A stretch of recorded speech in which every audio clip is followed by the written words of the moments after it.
अस्सलाम वालेकुम, क्या हाल है? आप कैसे हैं? आप ठीक ठाक हैं? मेरा नंबर है +971553926205। अच्छा, मैं ये बताना चाह रहा था कि हमारे पास है यूके का एक वर्क परमिट है। उसकी ड्यूरेशन है 6 महीने का टाइम है। ठीक है, अभी यहाँ पे हम बताएंगे तफसील के साथ। वो टिकटॉक के ऊपर मैं तफसील से नहीं बता सकता। ठीक है, आपने यूट्यूब के ऊपर मुझे सब्सक्राइब करना है, आप सब दोस्तों ने। ठीक है, और नोटिफाई भी करना है, आइकन को बेल आइकन है उसको क्लिक करना है, ताकि जो नहीं आने वाली जो भी मेरी वीडियो हो आप लोग अब देख सकें। तो मैं बता रहा था कि ये यूके का है, 6 महीने का वर्क परमिट है। इसके अंदर ये इसको बोलते हैं seasonal work permit. Work permit different type के, कोई 6 महीने का होता है, कोई साल का होता है, कोई 2 साल का होता है, कोई 5 साल का होता है। ये मैं मेरे पास 5 साल वाला भी है, उसकी मैं फिर कभी वीडियो डालूंगा। तो ये मेरे पास है 6 महीनों वाला सीजनल वर्क परमिट है। सैलरी इसकी है 8 लाख से लेकर 10 लाख तक है। और इसकी जो है ड्यूरेशन, जो प्रोसेसिंग टाइम है वो है 2 महीने का टाइम है, 60 डेज है। ये 10 लाख तक जो सैलरी, ये पाकिस्तानी रुपीज़ के अंदर मैं बता रहा हूँ। ठीक है, और ये आप लोग कहीं से भी अप्लाई कर सकते हैं। वर्क परमिट जो होता है वो आप कहीं से भी अप्लाई कर सकते हैं। ठीक है, इतना मसला नहीं होता। मतलब इसमें हम ये प्रोविज़न दे रहे हैं आप लोगों को। इसमें बैंक स्टेटमेंट का मसला नहीं होता। जो बैंक स्टेटमेंट होती है ना, तो उसकी वजह से क्या होता है कि थोड़ा सा कॉम्प्लिकेशन हो जाती है, कि थोड़ी सी वो चीज़ जो है ना वो मतलब मुश्किल हो जाती है कि लोगों की बैंक स्टेटमेंट नहीं होती। लेकिन जब आपने जॉब करनी है किसी जगह पे, तो उनको बैंक स्टेटमेंट से क्या मतलब है, कोई लेना देना नहीं। वो तो बल्कि उल्टा आपको सैलरी देंगे। ठीक है, तो ये चीज़ आपको जहन में क्लियर हो जाए। दूसरा ये कि जब जॉब होती है तो फिर आपकी बैंक स्टेटमेंट भी नहीं चाहिए, बैंक बैलेंस भी नहीं चाहिए, एनओसी भी नहीं चाहिए। सर आप एक जगह जा रहे हैं तो जॉब छोड़ के ही जाएंगे। उनको भी पता है कि ठीक है भाई, आप लोग आ रहे हैं तो नई जगह पे आएंगे तो पुरानी जॉब छोड़ के आएंगे। इसलिए एनओसी का भी मसला नहीं, ना पे स्लिप का मसला है, ना सैलरी सर्टिफिकेट का मसला है।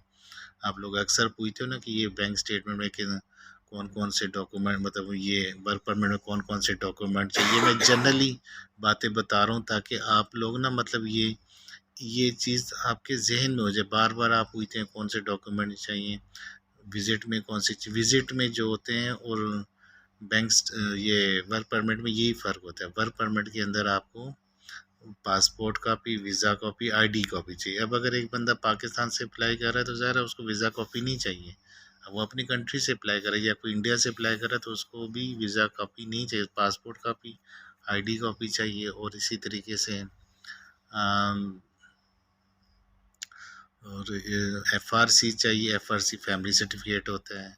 एमआरसी चाहिए, मैरिज सर्टिफिकेट है। ज़ाहिर है किसी को अगर शादीशुदा नहीं है तो उसको मैरिज सर्टिफिकेट नहीं चाहिए। ठीक है, ये तो अंडरस्टैंड है। हम जब बताते तो हम स्टैंडर्ड करके बताते हैं। तो अभी वो कोई बोले कि मेरी तो शादी ही नहीं हुई है तो मैं कहाँ से लाऊं भाई तुम इस तरह मतलब ये बोलते हैं कि जैसे मतलब एक चीज़ दूसरे को बताने की कोशिश करते हैं कि मतलब तुमने तो गलत बात की है।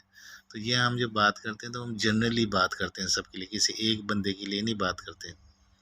अच्छा, ये हो गया। सैलरी सर्टिफिकेट भी आपको इसमें नहीं चाहिए, ना जॉब की सारी डिटेल बताने की ज़रूरत है कि यहाँ पे आप क्या करें। अलबत्ता ये ज़रूर है कि कोई ऐसे डॉक्यूमेंट्स हों आपके कि जो कि आपको जॉब के हवाले से मददगार साबित हों, तो वो आपको बता देने चाहिए। तो हम कह रहे हैं यूके वर्क परमिट की। यूके वर्क परमिट की सीजनल वर्क परमिट है। ये हर 6 महीने बाद रिन्यू करना पड़ता है। ठीक है, उसके रिन्यूअल के चार्जेस हैं 1 लाख रुपये पाकिस्तानी, 1 लाख रुपये खर्चा आएगा। और उसके बाद दोबारा रिन्यू करने का जो मेरा जो है ना वो ज़िम्मेदारी नहीं है। हमारी फ़र्स्ट टाइम ज़िम्मेदारी आपको काम पे लगवा दें बस, ठीक है, इतना ही बहुत है।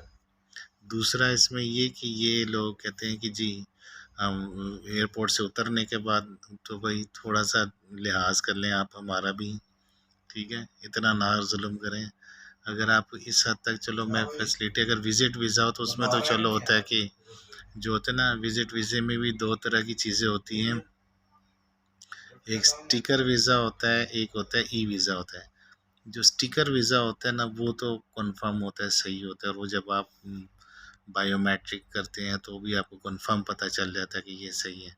लेकिन जो ई वीज़ा होता है ना, वो कोई इधर-उधर पेपर इधर-उधर एडिटिंग करके तो आपको दे सकते हैं, तो इसलिए उसमें फ्रॉड होने के चांस ज़्यादा होते हैं। ठीक हो गया? तो इसलिए वहाँ पे थोड़ा-सा अलर्ट होना चाहिए और बचना चाहिए। जैसे ऑस्ट्रेलिया का ई वीज़ा होता है, तो वो जो है ना, वो आपके लिए बनाना, वो उसमें फ्रॉड के चांस बड़े होते। लेकिन चूँकि मैं आपको बता रहा हूँ कि एमिरेट्स एयरलाइन में इंजीनियर था और माशाल्लाह बड़ी डॉक्यूमेंटेशन होती थी, इतनी-इतनी एंट्रीज़ मैं बनाता था, 15-15, 20-20 एंट्रीज़ बनाता था और अल्हम्दुलिल्लाह डेली के 15 जहाज़ों पे सर्टिफ़ाइंग करता था। और अल्हम्दुलिल्लाह बड़ा मुझे अपने काम पे एतमाद था और बड़ा हम बड़े टाइम फ्रेम के अंदर जहाज़ रिलीज़ करते थे। ट्रिपल बोइंग 777 और एयरबस A380। तो अल्हम्दुलिल्लाह मेरे पास फुल क्वालिफ़िकेशन है, B2 लाइसेंस है, जो general civil aviation authority Dubai से जो मिलता है ना, तो मुझे ऐसे कोई फ़र्क नहीं पड़ता कि वो जॉब वहाँ मिले या नहीं मिले।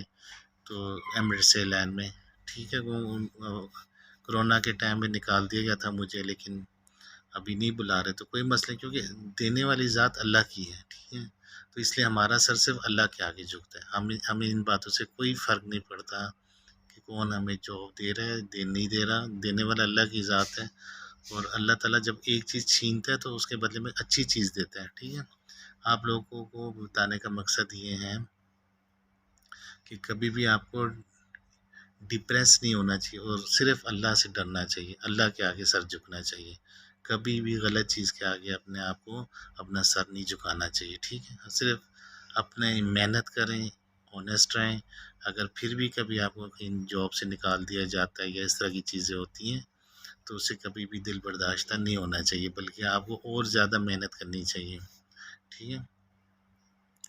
तो मैं बता रहा था कि अल्हम्दुलिल्लाह मैं वेल क्वालिफ़ाइड हूँ। मैं नहीं बताना चाहता अपनी क्वालिफ़िकेशंस, लेकिन ये कि इतनी क्वालिफ़िकेशन है अल्हम्दुलिल्लाह कि इंजीनियरिंग का भी मेरा फुल नॉलेज है और बिज़नेस का भी फुल नॉलेज है मेरा, और ना सिर्फ थ्योरेटिकल नॉलेज है, प्रैक्टिकल नॉलेज भी है अल्हम्दुलिल्लाह मेरा। आप लोगों से छोटी-छोटी चीज़ों में उलझा रहता हूँ मैं, आई लाइक इट। मैं आप लोगों से बातें करता हूँ, गपशप करता हूँ, मतलब मुझे ये चीज़ नहीं होता कि मतलब ये कि मैं मतलब कि हर चीज़ पैसा ही नहीं होता, मतलब मुझे खुशी होती है आप लोगों के साथ बातें करना, आप लोगों के काम आना आउट ऑफ द ऑर्डर, मतलब ठीक है, काम हो या ना हो, इसलिए मैं कभी भी खंदा पेशानी के साथ बात नहीं करता। आप जब भी बात करेंगे मैं आपको स्माइलिंग मिलूँगा, मैं आपको अच्छे खुश अखलाक से मिलूँगा, क्योंकि बिज़नेस अपनी जगह पे, लेकिन खुश अखलाकी जो है वो दूसरी जगह पर, मतलब दोनों चीज़ें जो हैं वो अलग-अलग हैं। तो इसलिए इसको कभी भी अपने अखलाक को अपने हाथ से नहीं जाने देना चाहिए। मैं आपसे फ्री स्टाइल बात करूँगा, टू बी सीधी बात है तो। वर्क परमिट जो है वो वर्क परमिट कहीं से भी किया जा सकता है। इसके लिए मतलब ये कि, लेकिन क्योंकि आप कहीं से भी जॉब जॉइन कर सकते हैं, वो कोई इतनी कंडीशन नहीं है। उसमें पासपोर्ट, वीज़ा, आईडी कॉपी, अगर अपनी कंट्री में तो पासपोर्ट, आईडी कॉपी, और इसमें वाइट बैकग्राउंड के साथ पिक्चर चाहिए, एफआरसी, एमआरसी, ताकि आपको पता चले आप कहाँ से, नस्ब कहाँ से है, शजर नस्ब कहाँ से, बच्चे हैं, फैमिली है कि नहीं, ताकि वो लोग कंपनी को ये भी पता चले कि उन्होंने उनको क्या इंसेंटिव्स देने हैं। कल को आपको फैमिली लेके जानी हो वहीं पे यूरोप, कनाडा, तो ऑलरेडी आपका इंदराज जो है वहाँ पे सिस्टम के अंदर हो जाएगा। हमेशा सच बोलें, झूठ ना बोलें, जितना सच्चाई पे चलेंगे, जितना अच्छे तरीके से चलेंगे, उतना ही आपका केस स्ट्रॉन्ग होगा, आपकी जल्दी नेशनैलिटी भी होगी। यूरोप, कनाडा वगैरह में सच्चाई चलती है, सब यूरोप, अमेरिका, कनाडा, सच्चाई जितनी चलाएंगे, उतना जितना चालाकी दिखाएंगे, उतना ही फंसेंगे। इसलिए कोशिश करें कि जितनी चीज़ें जेन्युइन करें, हर चीज़ सच्चाई पे करें। थोड़ी आपको तकलीफ़ होगी, थोड़ा टाइम ज़्यादा लगेगा, लेकिन ये कि काम अच्छा होना चाहिए, ठीक है? तो वर्क परमिट है और इसकी जो है सैलरी भी अच्छी है माशाल्लाह। आइल्स की इसमें ज़रूरत नहीं है। काम जो है इसमें और इसका प्रोसेसिंग टाइम 2 महीने है। काम इसमें वेयर हाउस का भी है, ड्राइवर का भी है, और भी कुछ काम है।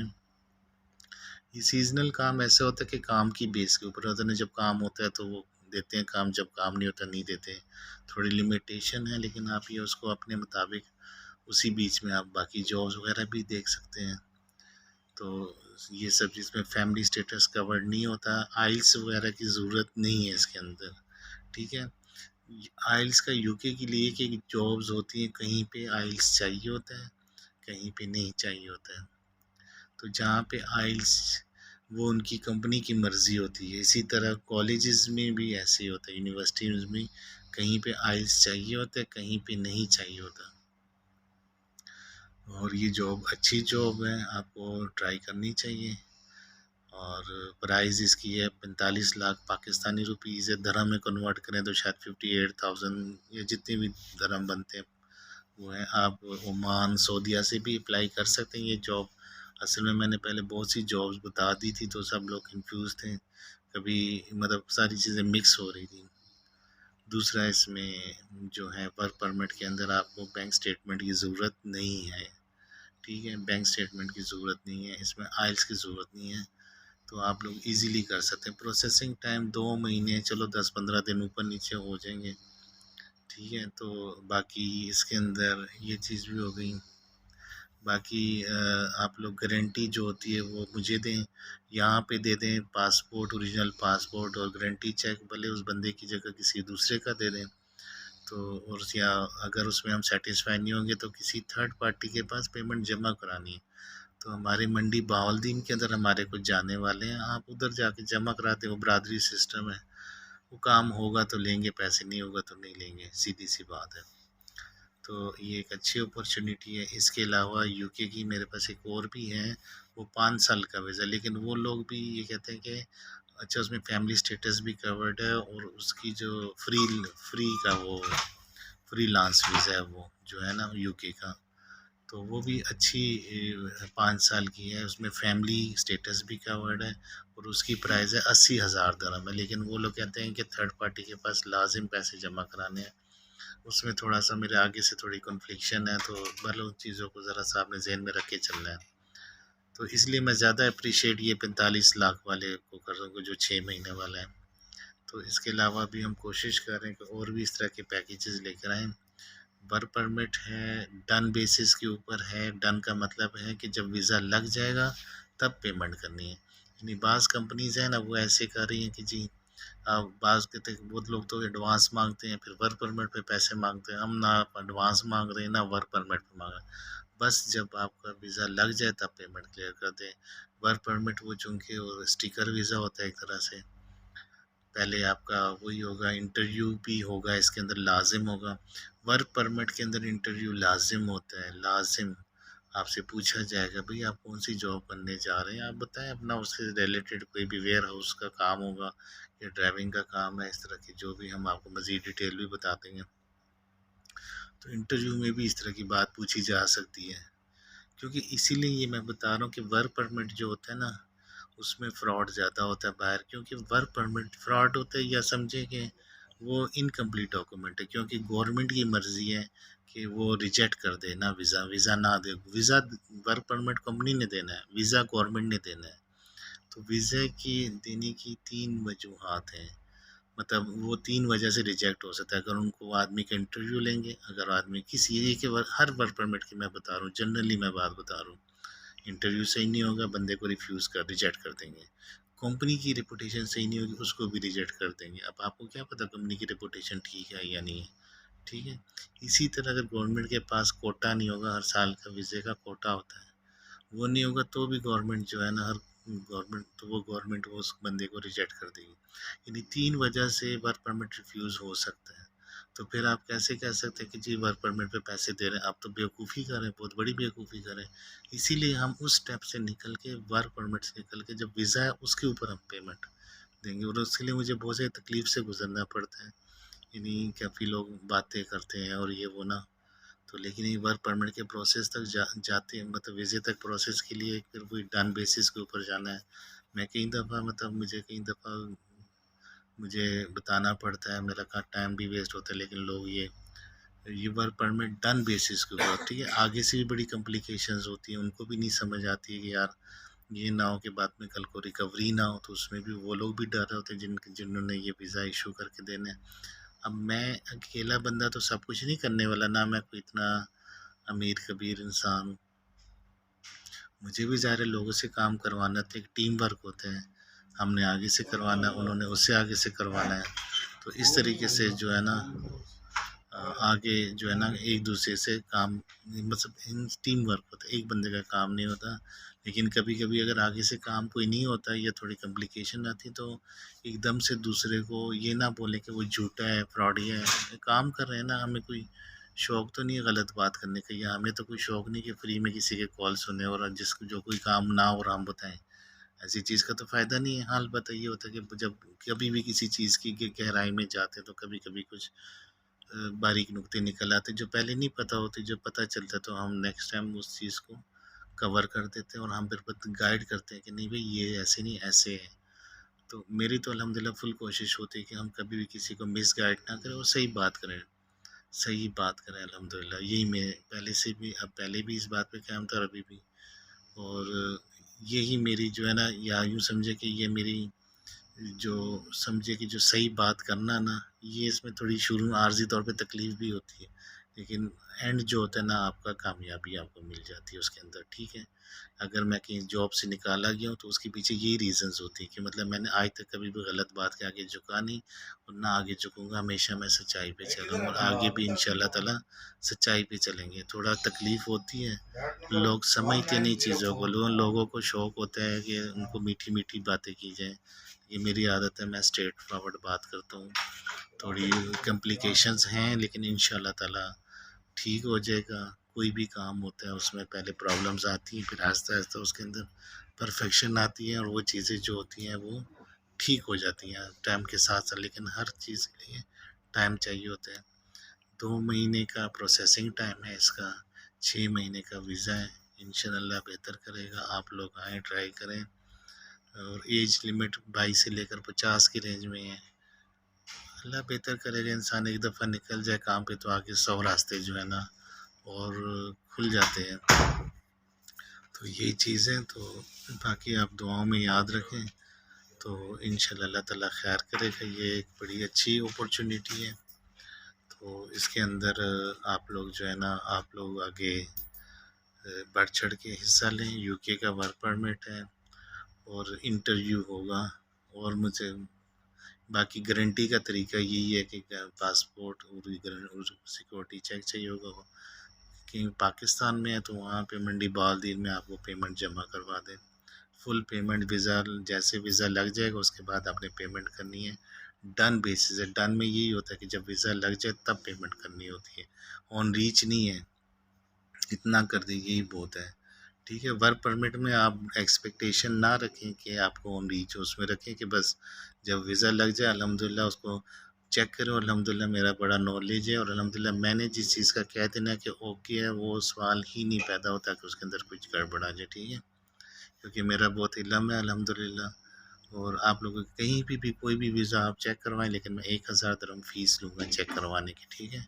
आपने कहीं अप्लाई करना है, मेरी फ़ाइल का 3000 दिरहम खर्चा है और फ़ाइल आप खुद बना लें, मुझे चेक करवाना है 1000 दिरहम का खर्चा आएगा मेरा। टोटल बस ये 1000 दिरहम ही है जो मैं अंदर चेकिंग कर लेता हूँ। और कोई वीज़ा जैसे ऑस्ट्रेलिया का वो आप चेक करवा लें, उसकी भी मैं कम से कम 1000 तो मेरी फ़ीस है ही है। तो ये आप लोगों के लिए ये चीज़ें मैं एक ओपन मैं आपके लिए दे रहा हूँ। तो बाकी अल्लाह ताला खैर करेगा। मैं इस फील्ड में आया हूँ क्योंकि मैं अल्हम्दुलिल्लाह वेल क्वालिफ़ाइड हूँ और बाकी ये ऑफ़िस मेरा नहीं है, मैं शारजाह लादा में रहता हूँ। क्योंकि इल्म के लिए, नॉलेज के लिए किसी ऑफ़िस, किसी की चीज़ की ज़रूरत नहीं है, ठीक है ना। ये बैसाखियाँ होती हैं, बाकी आपको तो पता ही कितने लोगों ने ऑफ़िस में जमा कराएँ और फिर ऑफ़िस वाले भागें। तो आप लोग थोड़ा समझने की कोशिश करें कौन सही है कौन गलत है। तो बाकी आप अपना बहुत ख्याल रखें। Take care. अल्लाह हाफ़िज़।